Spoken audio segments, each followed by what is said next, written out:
So I just finished what I thought was recording the video, the beginning video of the little challenge. I had it on photo, so all I did was take a picture while I talked. But anyway, the little 30-day or 2-week or 1-week challenge, however long you want to do it, however long you think it will take you to go through what is in your freezers, pantry, and fridge. It's a clean out challenge.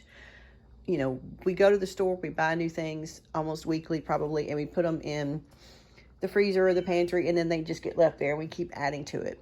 And you have the little pieces of things that you throw in the freezer or whatever. So, starting out, I've got some kind of strawberry flavored Monster cereal. I don't know. Honey Nut Chex. I've got some Special K back there. Some Honey Nut Crunch. Some more Special K. Some kind of little nugget cereal. And some granola. Why do I have so many open packages of cereal? I don't even know. I have two small things of Shake Mix. That's a really small container. It just looks big sitting up there by itself, but it's really small. So that's in this cabinet. Now let's take a look in the freezer, the first freezer. This is our, well, to us, it's a big freezer. We don't need any bigger than this. Okay, it is stuffed. I have, this is pinto beans. I've got chicken, some homemade spaghetti noodles, more homemade noodles,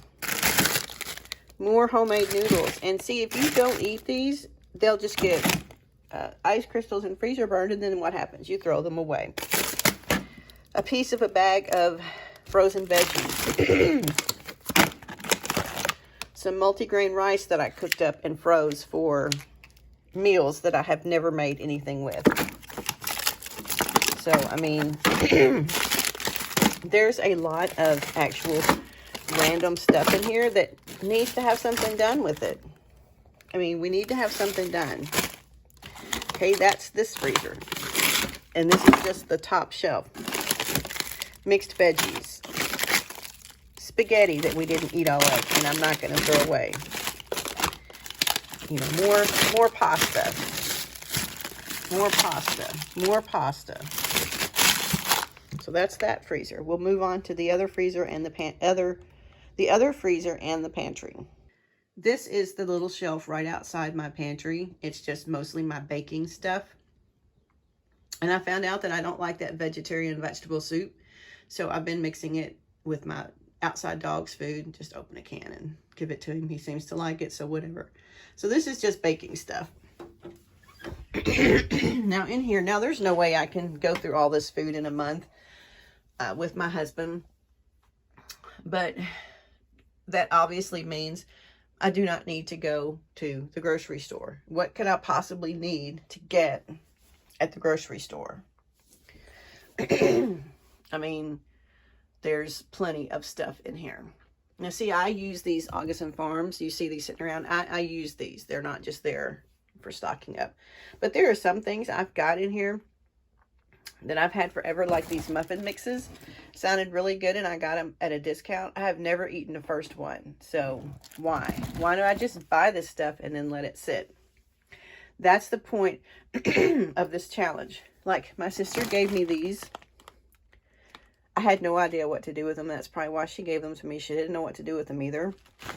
I looked up some recipes for, like, lo mein and chow mein. So that's what we're going to do one day. You know, pasta, polenta. We love polenta. We haven't had it in forever because I'm always like, hey, what do you want for supper? And we pick it up. So yes, pantry cleanouts are so good to get you back to using up what you've got. Like these are, I think these are red lentils. Red lentils. Those are so good. I used to cook those all the time and keep them in the fridge.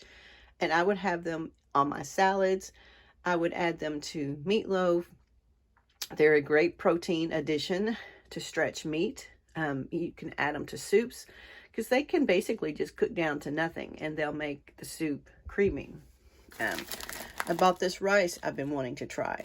I have chicken noodle soup mix. I mean, There's so much in here that why do I think I need to go to the store every week and buy groceries? You see how we get into that routine, and then things go to waste because you're like, oh, this has been in my pantry forever. It's probably old and I'm going to throw it away. We're going to put a stop to that. We're learning how to be frugal. We're learning how to make do. And we get into ruts of things we make because we don't need to be creative. Why do you need to be creative when you can go to the store and get whatever you want? So part of the challenge is learning to use up what you've got, learning to be frugal, and also being creative in the kitchen. We were like that when we were kids. We didn't have a lot of groceries. You had to get creative with what you cooked because there was, when we were growing up, we were very poor. And this, to me, I remember seeing a friend's pantry that didn't even have half of this in it. But to me, it was incredible. I'd never seen that much food in one person's pantry in my life. I did not know one person could have that much food. And she would probably look at this pantry and think the same thing. So, look how far we've come. And that's probably part of the reason that I do that is because of growing up not having food. So this is my comfort, and it is what it is. I can't help it. I'm not going to run out of food. I'm not going to be hungry. And if someone comes to my house and I find out they're hungry, they're going home with half this pantry. So, it is, like I said, it is what it is. We grow up the way we grow up, and we learn from that. So let's go look at the other fridge and the other freezer and the fridge.